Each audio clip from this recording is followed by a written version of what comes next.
Do you want to level up your video production? In this crash course, I've put together my top filmmaking tips. These are practical, creative techniques that you can actually use, like the napkin slide, for example. Whether you're shooting on a cinema camera, a mirrorless camera, or even your iPhone, this is an all-in-one guide to making cinematic videos fast. We're going to start with a general overview on the production process so you can learn everything you need to know about getting started in video production. From there, we'll dive a little bit deeper into creative camera movements, covering 6 of my favorite movements that I use on pretty much every shoot. We're also going to cover cinematic B-roll, in-camera transitions, Zach King style editing, camera gear hacks, and so much more. So when you're getting started in video production, it's important to have a general understanding of all elements of the production process, from script writing to shot composition and even editing. So let's build this foundation by diving through the process of creating a video all by yourself. And I'm going to point out some of my best practical tricks along the way. So the first thing I like to do whenever I know I'm going to be filming myself is to get a plan in mind. And I'll sit here in my kitchen or at my desk and I'll start to work out a script and a rough plan. Now, why do I do this? Well, I want to make sure that when I'm actually out there filming and setting up my camera and setting up my lights, I don't have to worry about what I'm going to be talking about or how the video is going to be structured. I like to think about things like what the video is going to teach or what lesson I'm going to be giving off throughout the course of the video. So this time, whether it be 30 minutes, an hour, maybe even a day or two, it's really, really important. And it's just what I call my planning phase, my scripting, my structuring, getting my mind right for the video. Then we can move on to getting our gear together and actually starting the filming process. So one of the things that people ask me about most is what gear am I using? You can use so many different things. I mean, so many people use their iPhone to film. They use whatever they can find, and that's the most important part, is using the gear that you have laying around to make creating videos accessible. But let me talk through some of the things that I use that help me to create videos by myself. The first thing obviously is my camera, and that's what I'm filming on right here. It's a Sony a7 III, a fantastic camera. I have a number of videos about this camera. I'm using a couple different lenses. Right now I have a Sony 20mm f1.8 on the camera. You can see just how wide that actually gets. Really fantastic lens for making spaces like this, relatively small spaces, feel bigger and kind of just giving a nice big feel to the video. I also use a Tamron 28-75, which you can see here, a fantastic lens that allows me to get some nice tighter shots with a little bit of a softer depth of field, shallower depth of field to get that cinematic touch. As for audio, I use a couple different microphone options. Right now I'm using the Rode Wireless Go 2. You can see right here. A really great pickup. I can just toss it on here or connect a lav mic to it and it gets a great sound quality that goes right into my camera. Occasionally in my other videos, I'll use a Blue Yeti condenser microphone that plugs right into my laptop and gives me a nice sound that I just have to sync up in post. Now, when I'm using my camera, I do often use autofocus, especially in a shot like this. That way, if I move backwards, I can maintain my focus on my face. If I come forward, I can also maintain focus on my face. If you don't have autofocus, maybe you have a camera with a flip screen, or you could use the front side of your iPhone to show what it is you're featuring. Make sure you're in focus and really pay attention to that because that's an important thing. So having autofocus here is really helpful for me in filming by myself. I don't have to worry about double checking focus 1,000 times. The most important piece of gear that I think when you're filming yourself is gonna be your tripod. Now I'll show you a video here. I'm gonna flip this around. You can see how my setup looks. I have a light, my camera on my tripod. Without a tripod, you're gonna run into a lot of trouble. You're gonna need this to help set your shots, to help get the B-roll that you're looking for and establish basically a camera that's still and steady and ready to film you. You don't have a person to set their camera up for you. You could stack books and put your camera on it, but a tripod's gonna make this way easier. So the most important piece of gear, I'd say, on this list is getting a tripod to help you film yourself. And the final piece of equipment that I use is lighting, but we're gonna talk about that in the next section of this video. So, one of the most important pieces of filming yourself and getting cinematic looking videos is your lighting. And the reason that I put this in a section after talking about gear is because you don't need to actually have a set of lights in order to get a nice looking shot. In this right here, I'm using window light. I have a window just to my side here that's casting a nice key light on my face, and otherwise the lights in the room are totally off, and you're getting a really nice look. It feels kind of cinematic. It feels like a nice contrast on my face, and it's working really well here. And I'll show you the alternative if we just throw up the camera and why positioning of camera on window light is so important. So you can see here by having the window behind me, the lighting just doesn't work at all. You want to have the window next to your camera in front of you or on the side of you, casting some key light. When it's behind you, it makes the shot look really quite terrible. So if you're using window light or really any light, you want to think about the direction of the light source, making sure it's hitting the front to the side of you, creating a nice contrasting look. We'll go back to the other shot right here. So we're back to the window light here. It's really nice, and you're not using any additional gear. This is just setting the camera up by the window, letting the light hit my face, and talking to the camera. Now, if we do want to look at camera gear, what I'm typically using is an umbrella light. And I've talked about this in a number of other videos. It's really cheap, you can grab it on Amazon, but it does a nice job to set your shots to just basically turn on the light next to you where your camera is, get a little bit of key light for your studio, and have yourself nicely lit if you can't be near a window, or maybe you're shooting at night or you're shooting on a dark and cloudy day.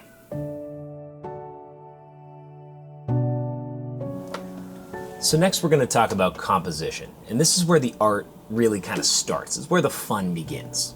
It's how you position your camera, the creativity you come up with for your B-roll shots, for your interview shots, your talking to camera shots, and there's so many options, and people don't really think about this when they're filming themselves. I mean, who puts the camera in the refrigerator? Well, it's a little overdone, I will admit, but there's so much that you can do and so much fun you can have while filming yourself. Try using different lenses. Try putting the camera in different places, like throwing it on a tripod over your head.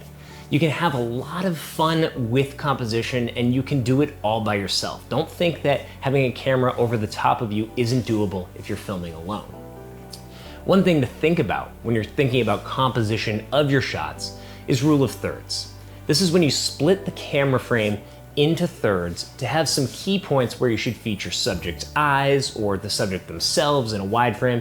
So it's something to think about when you're framing your shot so that you're ready to capture the perfect B-roll or the perfect interview setup all by yourself.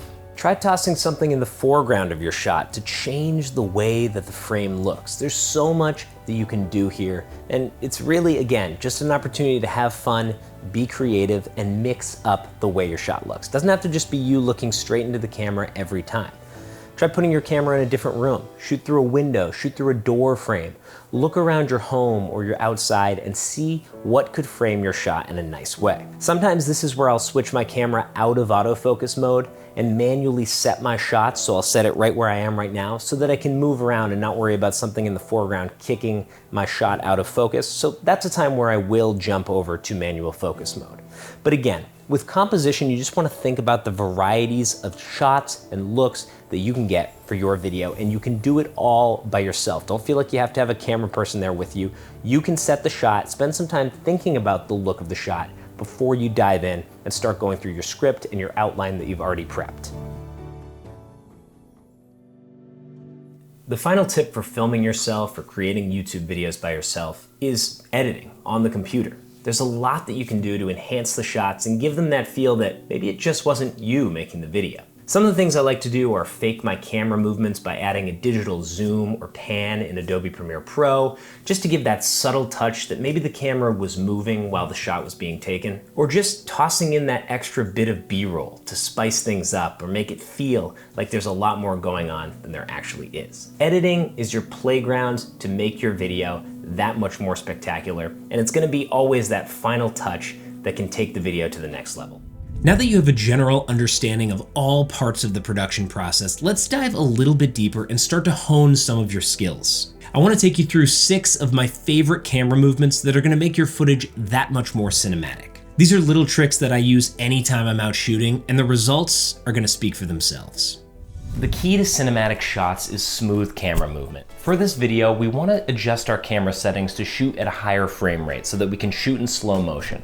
This will allow our shots to be a little bit more cinematic, number one, but smooth on our movements. They really even out any wobbles in our shots. So if you want to set your camera to 60 frames per second or even 120 or higher if you have the option. The first move that I want to tell you about really requires putting something in your foreground. Now, what I mean by this is sliding your camera out from behind something. So the easiest example is a wall or a doorway. If you slide your camera out from this to reveal your shot, it has a nice cinematic touch and it really adds value to your shot. Now, if we do the same sort of camera slide in the middle of nowhere with nothing in the foreground, there's not any real notion of movement. You can't really see anything happening.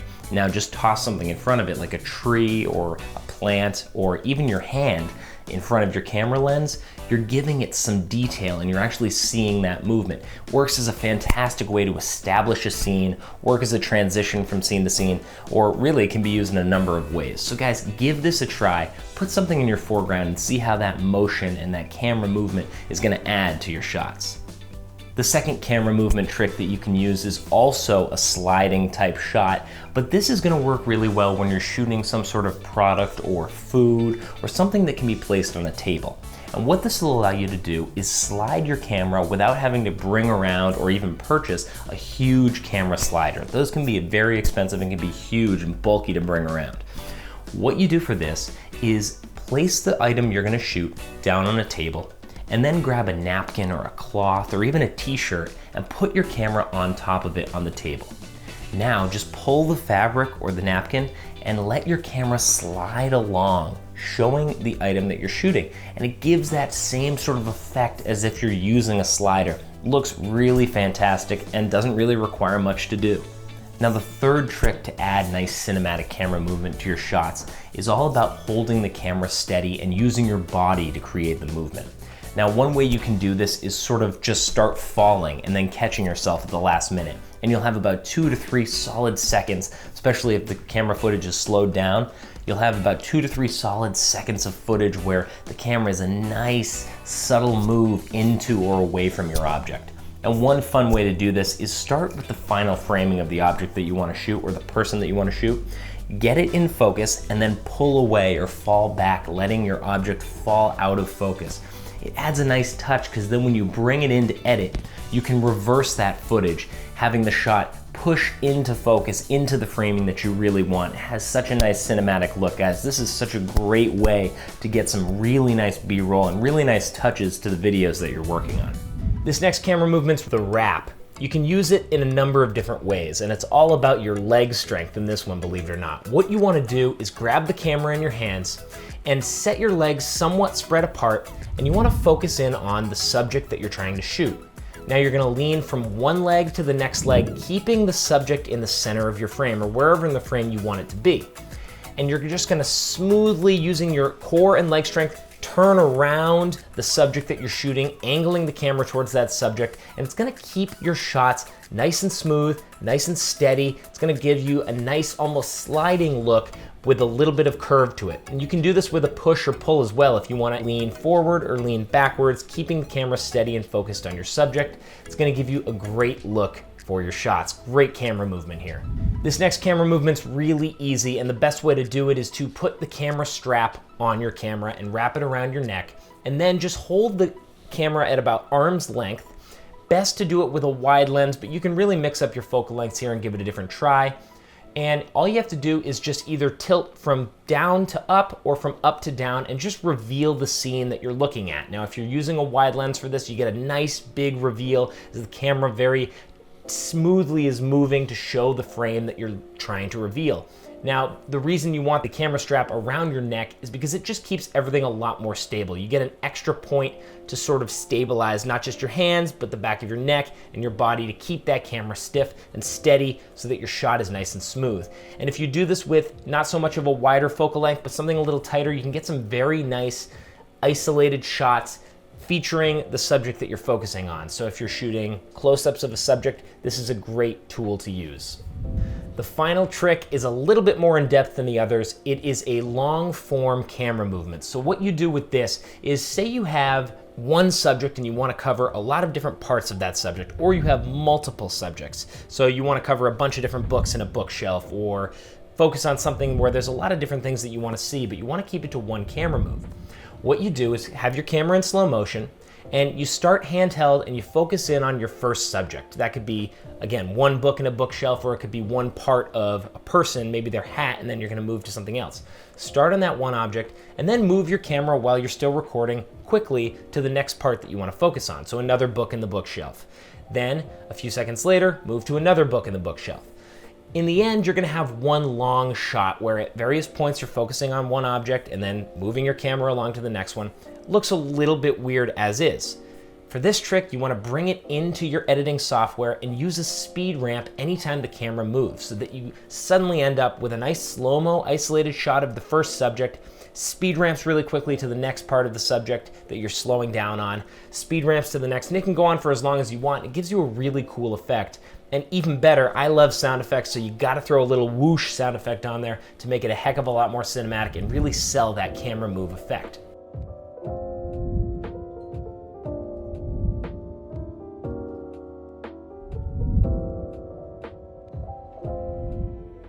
Camera movement is just one factor involved in capturing incredible footage. But there's a few other aspects that can make your footage more cinematic. So let's talk through 5 tips for getting better B-roll. So I want to start this video by getting a basic B-roll shot. So let's take a coffee mug, for example. We want to get a cool shot of this to cover our video. So we grab our camera and we film the cup. Just not doing enough for us. We want to spice it up. That's where my 5 tips come into play. So we're going to go through and I'll show you how the shot improves over the course of applying these tips to it. So tip number 1, lighting. When you're shooting your B-roll, you want to ensure that you have proper lighting. You want to make it look nice. You can't just shoot in a random shadowy spot. You want to find a window or some sort of light source that can shine light upon your object to really emphasize it, to bring it out. So we're going to take our coffee mug and ensure that it's in a well-lit space, either using that window light or using a lighting source to give it the proper exposure that we need to really make it stand out. We want to emphasize the product that we're filming.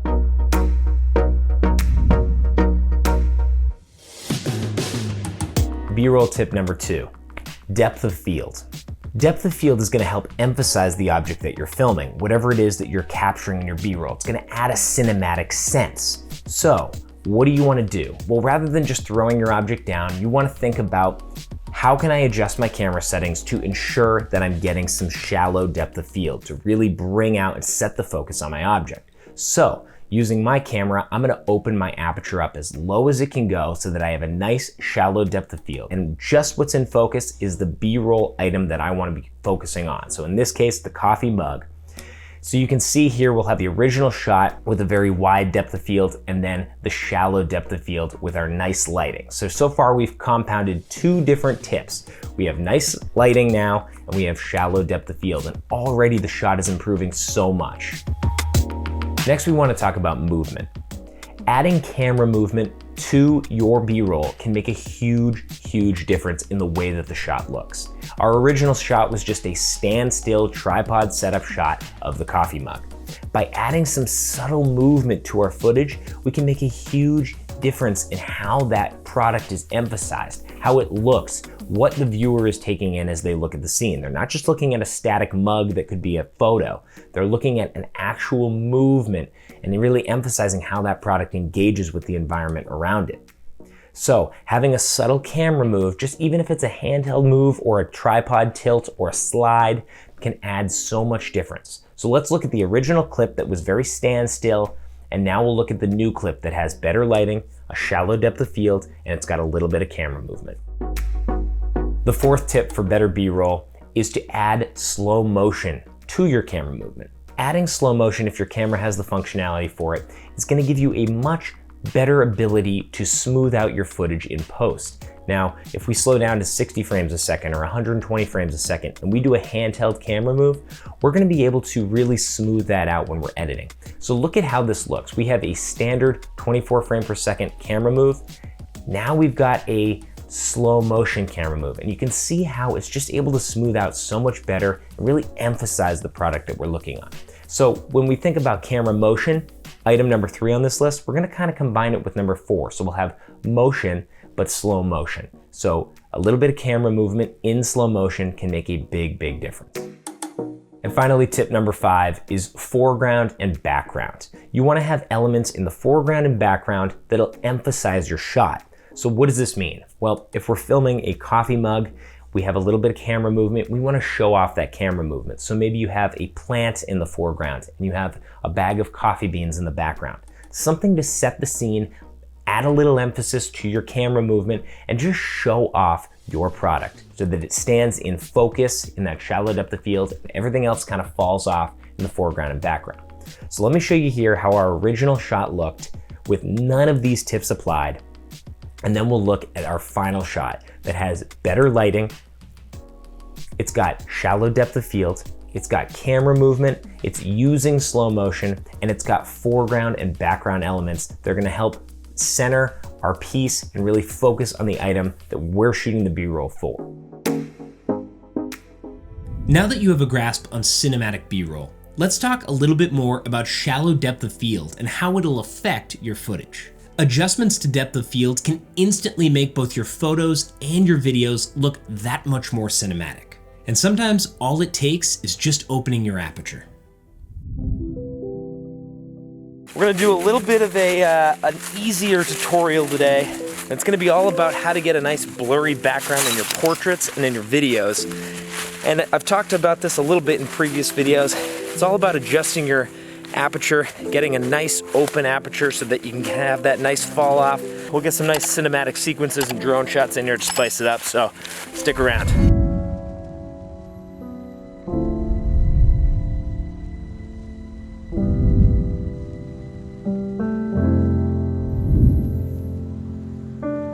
All right, so we're gonna set up right here. I'm gonna get a quick photo of Zach just looking off, and we're gonna do one with an opened up aperture and one with a closed down aperture. Now I'm gonna put them on the screen here. You can see them side by side. You see that when we have a closed down aperture, in this case f13, the background is not nicely out of focus. It kind of looks, you know, just awkwardly there. Everything looks funky. And with these autumn leaves, there's so much color that we want them to pop and be out of focus and look really nice. So when we open it up to f2.8, which with this Canon 16-35 lens is the most open we can get it, we get that nice bokeh, that nice out of focus. The leaves sort of turn into this ball of blurred color and look really nice. And you can see that difference here. So all you gotta do is just open up your aperture, and you can adjust everything else to get the same exposure by playing with your ISO, by playing with your shutter speed. So when I'm shooting at f13, we've got an ISO that's about 500-600. Our shutter speed is a little bit slower so that we can get more light is let in.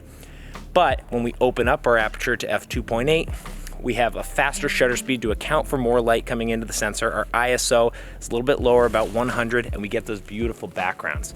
So you can see, we'll get a few more portraits along the way so you can see exactly what I'm talking about.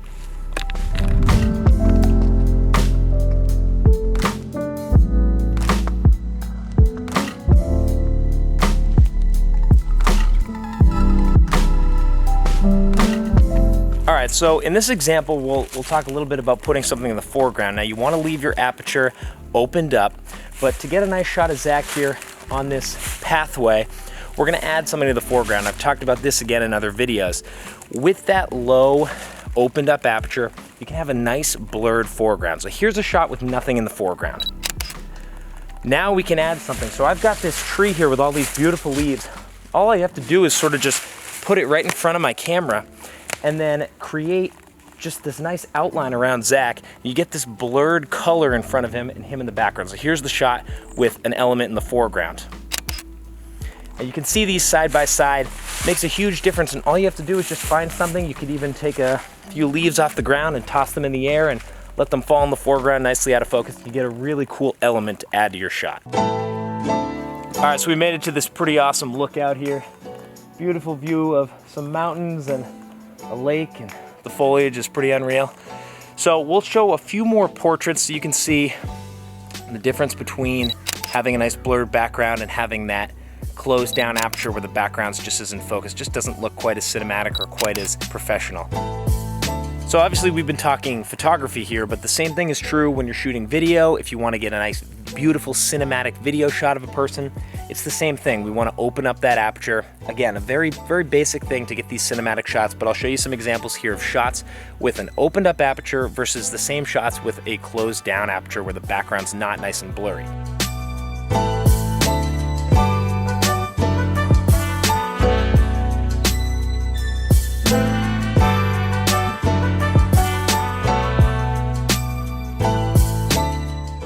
At this point, you should have a solid understanding of how to capture an incredible shot. But what about adding that wow factor between your shots? Let's take a look at 6 of my favorite in-camera transitions. Number 1, the up and down or side to side. All you have to do for this is move your camera at the end and beginning of a clip and then cut on the motion blur. So for example, shoot your shot and then move your camera to the right. Then in the next shot, start by moving your camera from the left and then get your shot and just cut them smack dab in the middle and they'll look perfect. I'm gonna use some of my Instagram videos and other shots to show you examples of these transitions.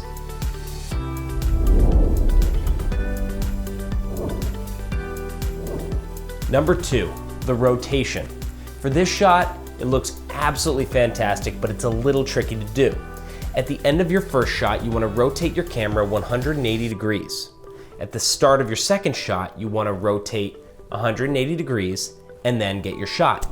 From there, you're going to cut right on the motion blur and you're going to have a perfect circular flip in your footage. Number 3, the cover. For this, all you have to do is find something to cover your lens at the end of the first shot and then release that cover at the start of the second shot. And it'll look like you're moving from place to place or smoothly transitioning behind something. Number 4, the shake. This is a fun little trick and it's pretty easy to do.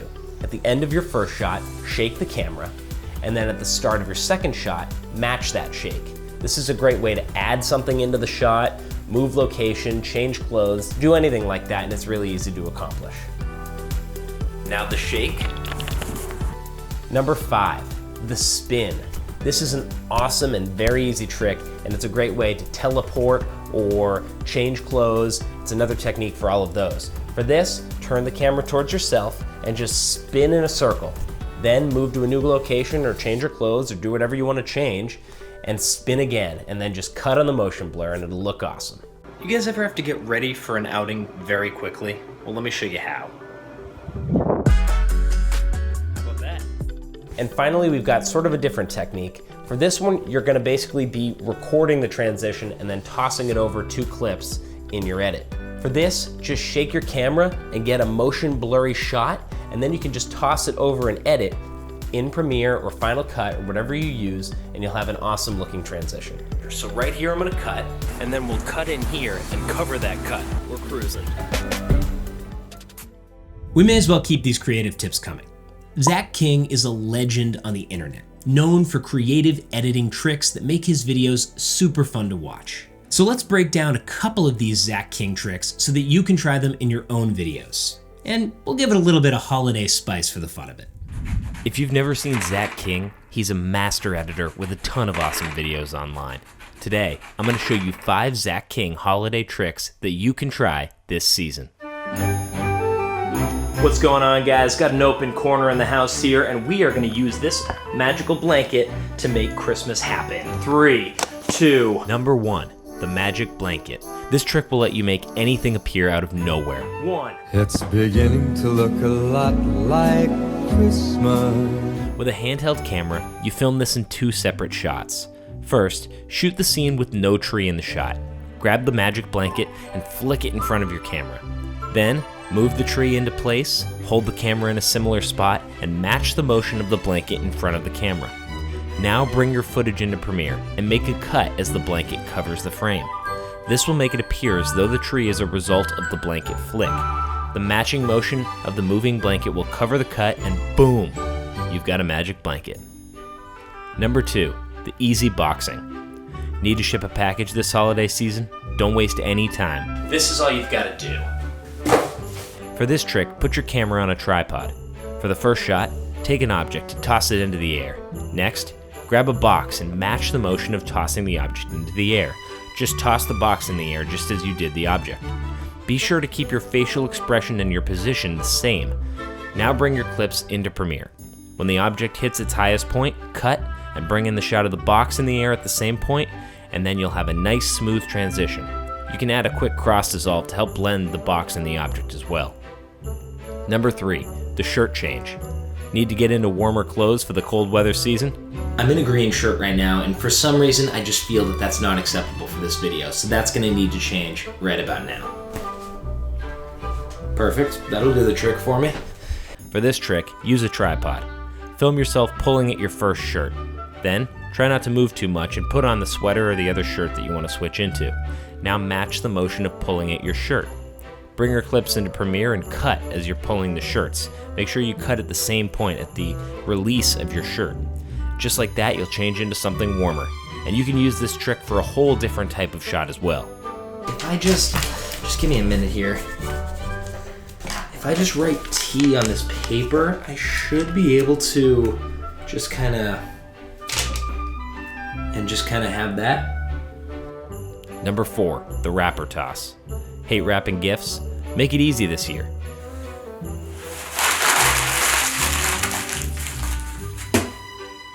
Set your camera on a tripod and grab 2 separate shots. First, get a shot with an unwrapped box. Ball up some wrapping paper and throw it at the box. Then grab another shot of a wrapped box. Make sure the boxes are in the same exact location. Bring the wrapped box clip over the unwrapped clip and cut it when the ball of wrapping paper hits the box. Now make a mask around the box so that the wrapping paper is starting to reveal.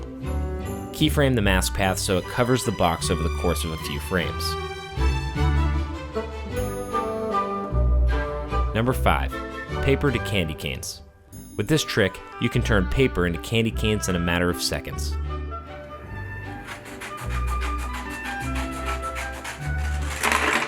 Grab a shot of you cutting some colored paper. Once you finish cutting the strips of paper, flick your hand out so the paper shoots onto a table or platform in front of you. In your second shot, grab some candy canes that are the same color as the paper. Flick the candy canes off of the paper and onto the table in front of you. Bring your 2 clips into Premiere and mask out the cut-out strips of paper, revealing the candy canes as they hit the table.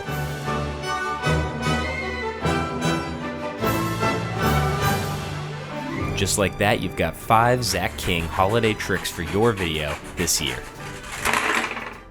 Those Zach King style tricks are always a blast. And in the spirit of fun, quick production tricks, here are some easy to use video production hacks that'll help you anytime you're in a pinch.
And finally, I have a secret advanced trick that'll turn any lens into a macro lens. Take a look. Have you ever been shooting and you wanted to focus really close on an object, but it just wouldn't work? The lens couldn't quite get it in focus. You had to be a certain distance. Things weren't going the way you wanted to. Well, that's because you need a macro lens. This is a special type of lens that's going to let you focus at very, very short distances. What you don't know, or what you may not know, is that there's a secret.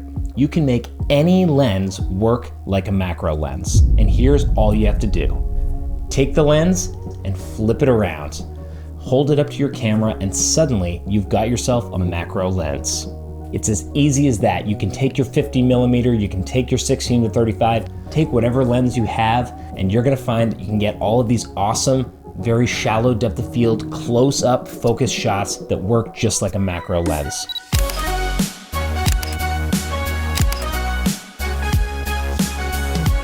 One trick you can also do when you're playing around with this is hold the lens slightly off of your camera sensor, point it at a little bit of light, and you can even shoot light leaks with this type of effect. So there's a lot you can do by just taking the lens off of the camera, flipping it around, and you'll start to see some of these fun effects come to life.